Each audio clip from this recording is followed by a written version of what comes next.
Before diving into this incredible story, remember to subscribe to the channel and turn on notifications. Here, every story has something to say, and you won't want to miss a single one. Ravenwood Prison was a modern fortress, surrounded by gray concrete walls and barbed wire gleaming in the sunlight. Outside, the world carried on, indifferent to what transpired behind those walls. Inside, every corridor, every cell, reeked of discipline and tension. The inmates were watched at every moment, and the guards knew that the slightest misstep could erupt into chaos. James Carter, a guard for 10 years, knew the prison rules inside and out. He had grown up in a tough neighborhood in Chicago and had always been fascinated by the idea of maintaining order in a chaotic world. His reputation was well known: strict, direct, sometimes brusque, but fair, at least in his own eyes.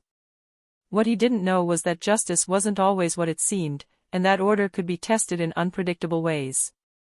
That day, a new inmate arrived at Ravenwood. She seemed calm, almost innocent, but there was a spark of intelligence and defiance in her eyes. Her name, Samantha Reed. Her records showed a troubled criminal past, but something about the way she walked, the way she spoke, immediately aroused James's suspicion. She wasn't like the others. Every gesture, every word, was calculated, and James instinctively sensed that she wouldn't be intimidated. Samantha wasn't just an inmate. In reality, she was an undercover officer from the Department of Prison Control, sent to observe the guards, test their integrity, and assess the security of Ravenwood. Her role was secret, known only to a select few high-ranking officials. Her objective: to identify staff weaknesses and determine who truly deserved their trust. True to form, James was about to learn that his authoritarian methods and quick judgments could land him in an embarrassing situation. One mistake, one moment of arrogance, and he would find himself facing the woman he had thought was simply an insolent inmate, but who, in reality, was his own superior officer. That night, the walls of Ravenwood would tremble, not from the violence of the prisoners, but from the shock of the truth that James was about to discover. Mornings at Ravenwood were always cold and methodical. The corridors echoed with the footsteps of guards and the distant murmurs of inmates, mingled with the clanging of metal doors. James Carter made his usual rounds, observing each cell with a sharp gaze. Nothing escaped his notice. Then he saw her, Samantha Reed. She was standing in a corner of the yard, surrounded by 3 other inmates. Her attitude was defiant, almost arrogant. She smiled slightly, her hands clasped behind her back, as if the whole world belonged to her. James felt a shiver of irritation rise within him. "Miss Reed," he shouted as he approached, his voice authoritative. Samantha looked up at him calmly, without any sign of fear. "Yes, guard," she replied, with that icy, controlled tone that instantly unsettled him. James clenched his fists. His instinct told him to reprimand her, but he knew his words had to be precise. "You are here to follow the rules. Not to defy authority." Samantha raised an eyebrow and a mocking smile stretched across her lips. "Oh, and you really think I'm going to conform to a simple uniform, Mr. Carter?" The other inmates burst out laughing, but Samantha showed no sign of concern. James felt his anger rising. This woman had the audacity to defy him in front of everyone, and he could not tolerate it. He moved closer, his voice becoming lower and more threatening. "I advise you not to play games with me. Here, I decide what is allowed and what is not." But Samantha, motionless, stared straight into his eyes, as if she could see right through him. "What if I didn't listen to you?" she asked calmly, almost innocently. James had never encountered a prisoner who dared to speak to him like that. His blood boiled, and he knew he had to regain control before this insolence spread throughout the yard. Without warning, he made an authoritative gesture. "Follow me. Now." Samantha obeyed, but with calculated slowness, as if each step she took was a provocation.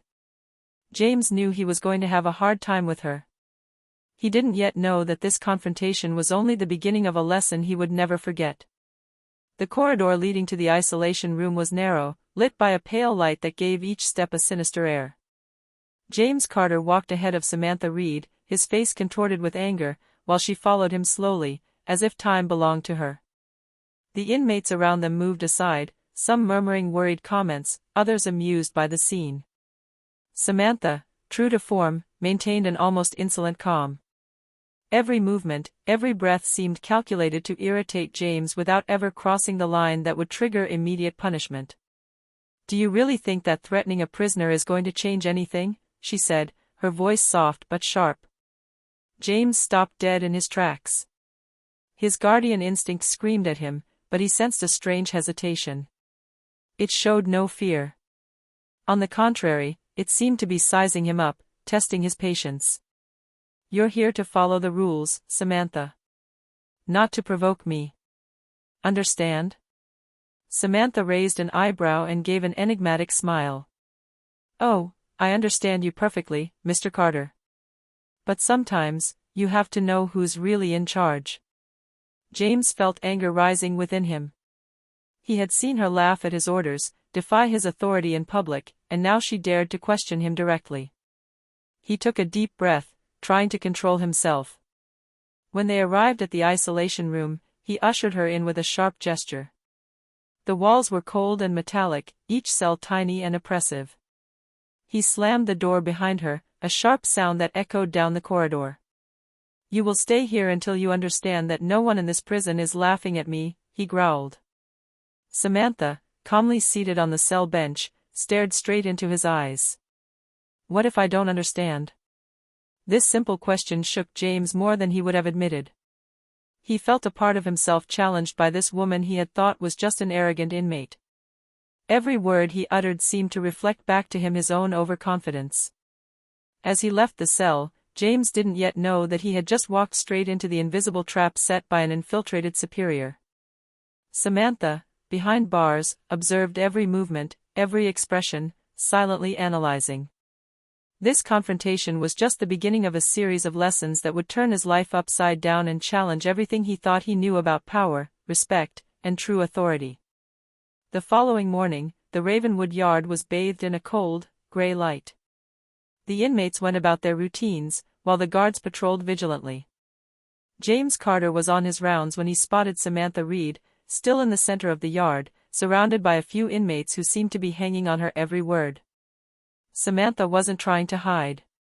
She spoke loudly, but with an almost irritating precision and calm. She made subtle comments about the organization of the prison, the slowness of some of the guards, and James's attitude in particular. "You know, Mr. Carter," she said mockingly, "there's something fascinating about watching you, trying to appear authoritative while being so predictable." James felt his temples throbbing violently. Each word was an invisible but precise blow that drove him mad. The other inmates giggled softly, but Samantha showed no sign of amusement. She was perfectly aware of the effect her words had. Unable to contain his anger any longer, James stepped towards her, his voice trembling with frustration.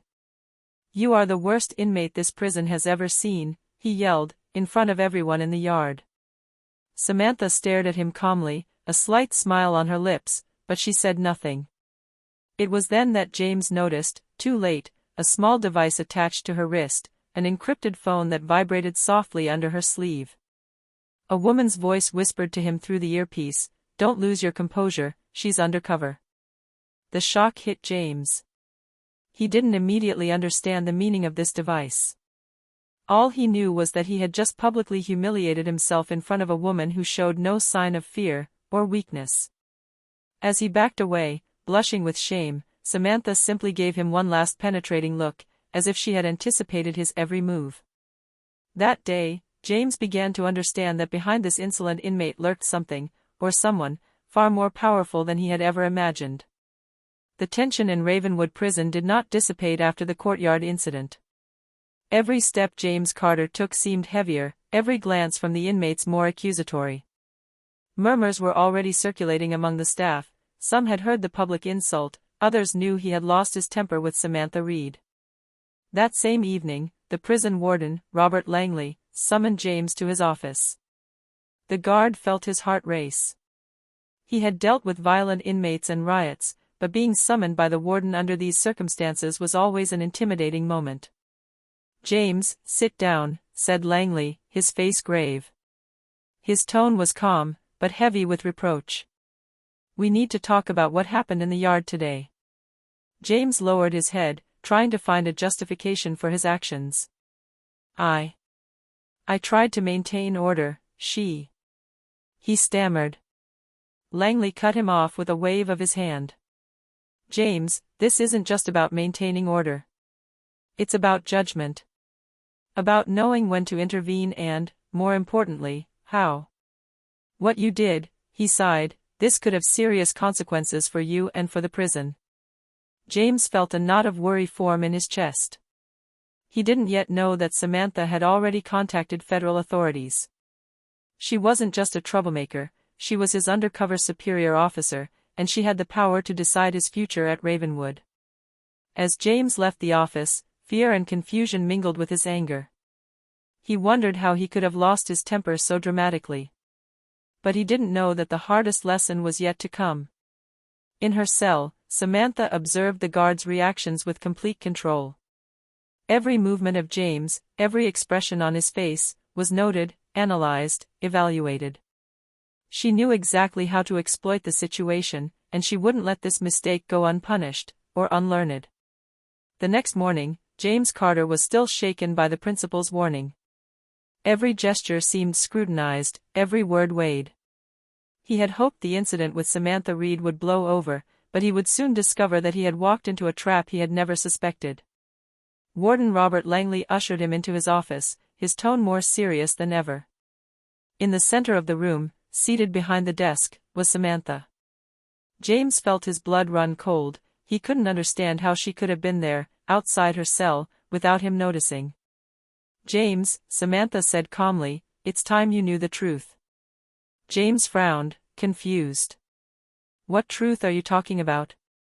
Samantha opened a thick folder and placed it in front of him. Official photos, badges, government documents, everything confirmed what James dared not believe. I'm not just an inmate, she said slowly, looking him straight in the eye. I'm Samantha Reed, undercover chief of the Department of Prison Control. I'm here to assess the security of Ravenwood and the conduct of the guards. James's world seemed to crumble. Every insult he had hurled, every gesture of authority he believed justified, had been directed at his own superior. He remained motionless, unable to speak, his gaze lost in Samantha's. She continued, calm but firm. Your actions yesterday and today have been reported to me.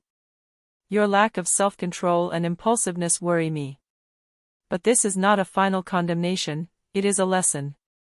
James felt a profound shame overwhelm him. He had been publicly humiliated, not only by his words, but by the realization that he had been manipulated, observed, and judged without his knowledge. Samantha looked at him with a hint of compassion, but without weakness. The question isn't what you've done, James, but what you're willing to learn now. That day, James understood that his career, his reputation, and even his personal pride were at stake. And that one of the most difficult lessons of his life had just begun.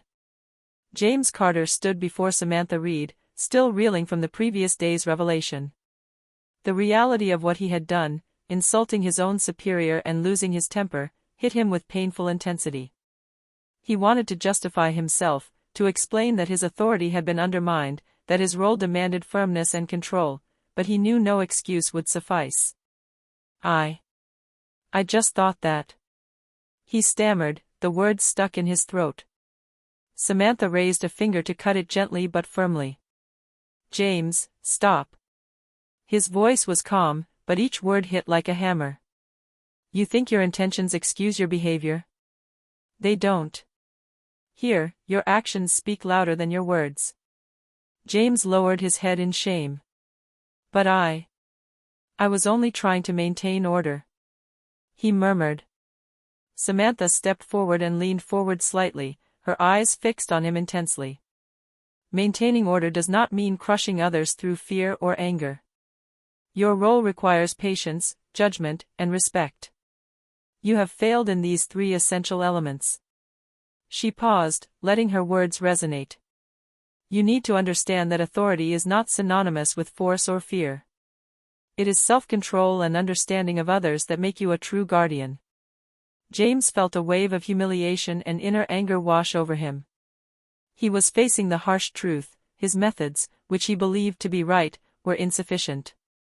He had to learn, evolve, or everything he had built as a guardian could be destroyed in an instant. Samantha ended the lesson with a sentence that would remain etched in her mind. "You still have a chance to redeem yourself, James, but you must choose to learn, not to defend yourself." As James left the room, his mind was seething with remorse, frustration, and, strangely, a nascent sense of respect. For the first time, he understood that true authority was not proclaimed, it was earned. The following Monday, James Carter arrived in Ravenwood carrying a heavy load. The incident with Samantha Reed was no longer just a secret between them, it was about to become a public lesson.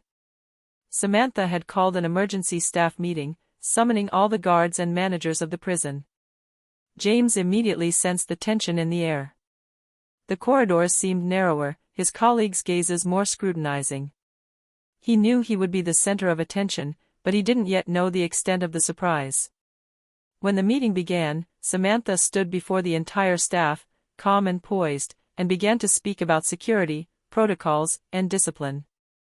Then, with a subtlety that sent a chill down James's spine, she broached the subject of the guards' behavior. "Every day, we face situations that test our patience and judgment," she began. "And it's essential to know how to control ourselves. Some mistakes can be costly, sometimes more so than we imagine." All eyes turned to James. He felt a blush creeping up his cheeks. Samantha continued. "Yesterday, an incident occurred in the yard. A guard lost his temper with a female inmate, forgetting that authority is not just a matter of force, but of discernment and respect." James felt his heart stop. Each word was like an invisible blade. He understood that she was talking about him, but without explicitly naming him. The staff murmured, some smiling awkwardly, others frowning. Samantha concluded her demonstration with a clear message. "We must always remember that every inmate, every situation, can be a test of our professionalism. Those who fail this test must learn from their mistakes."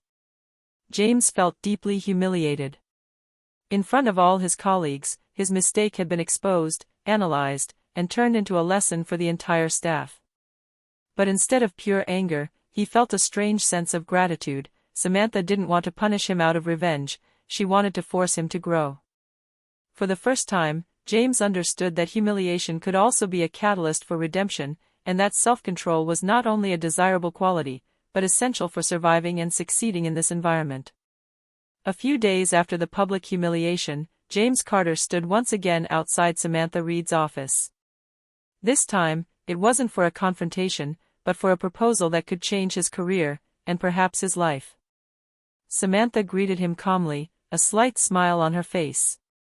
"James," she began, "I'm not here to punish you indefinitely.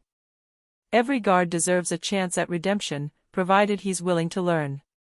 She handed him a folder containing advanced training programs on managing difficult inmates, self-control, and de-escalation techniques in crisis situations. "This program is demanding. It's not just about acquiring skills, it's about changing the way you think and react. If you succeed, you will not only regain the trust of your colleagues, but also become a role model for other goalkeepers." James felt a mixture of hope and nervousness. He knew it would be difficult, his years of bossy and impulsive habits wouldn't disappear overnight. But he understood that this was his only chance to right his wrongs. Over the following weeks, James attended the training diligently.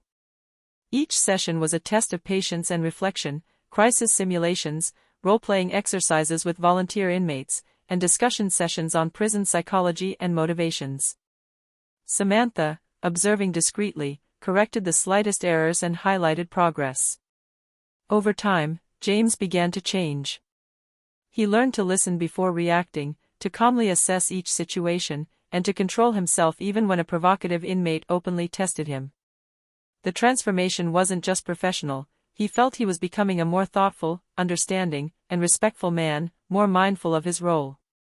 One day, after a particularly difficult session, Samantha looked at him and said with an approving smile, You see, James, true authority isn't shouted, it's earned. For the first time, James felt not only respect for his superior, but also a profound pride in having overcome his weaknesses. Redemption, he understood, was not a favor granted, it was an effort, a discipline, and a lesson he would never forget. Just a few weeks after beginning his training, James Carter could already feel the changes within himself. Every interaction with the inmates, every decision he made, was now thoughtful and deliberate. He had learned to control his anger, to listen attentively, and to anticipate situations before they escalated. One morning, during his rounds in the courtyard, he spotted Samantha Reed silently observing from a distance. This time, he felt neither fear nor defiance, just profound respect. He calmly greeted his superior, who responded with a slight, approving smile. During the day, an incident occurred. An inmate tried to start a fight by insulting James. Instead of responding with force or brute authority, James approached slowly, adopted a calm and composed tone, and spoke to the inmate firmly but respectfully. The tension immediately subsided, and the situation diffused before any other guards had to intervene. This small success was a turning point for James. His colleagues began to notice the change. Some, who had once criticized him for his impulsiveness, now respected him. Even the most difficult inmates seemed to react differently to his more attentive and balanced approach. Samantha, witnessing this progress, called him into her office. "James," she said, "you've begun to understand what it truly means to be a guardian. You're applying the lessons we've discussed and earning respect through your actions, not through fear." James felt a wave of pride and gratitude. For the first time, he understood that true authority did not come from a uniform or a weapon, but from inner discipline, humility, and the ability to guide others wisely. That day, he realized that his old view of strength and authority was obsolete.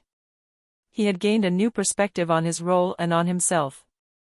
And he knew that this transformation was only the beginning of a path that would lead him to become an exemplary guard, not only in Samantha's eyes, but in the eyes of everyone he protected and mentored in the prison. A month had passed since James Carter began his transformation. Ravenwood was no longer the same place for him. He now saw individuals to understand, not just rules to enforce.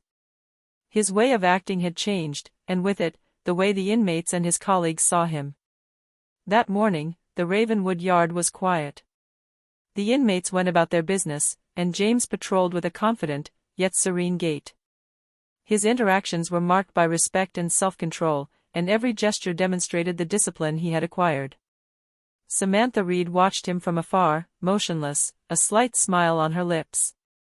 When James approached her, he greeted her with sincerity and professionalism, without any trace of arrogance or annoyance. "James," Samantha said in a calm but serious voice, "you've come a long way.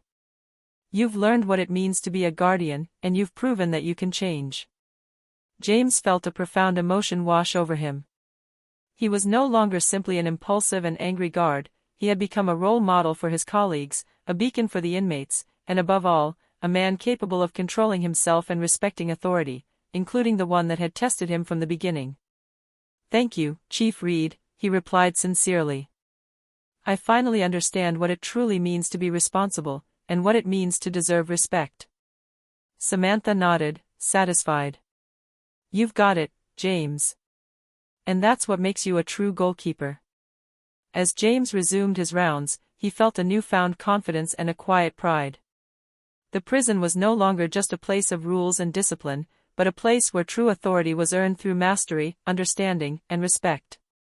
For the first time in a long time, James knew that he had not only earned Samantha's respect, but that he had found his own path, that of a guardian capable of leading with justice, wisdom, and dignity. And in this world of cold walls and metal bars, it was the most valuable lesson he could receive.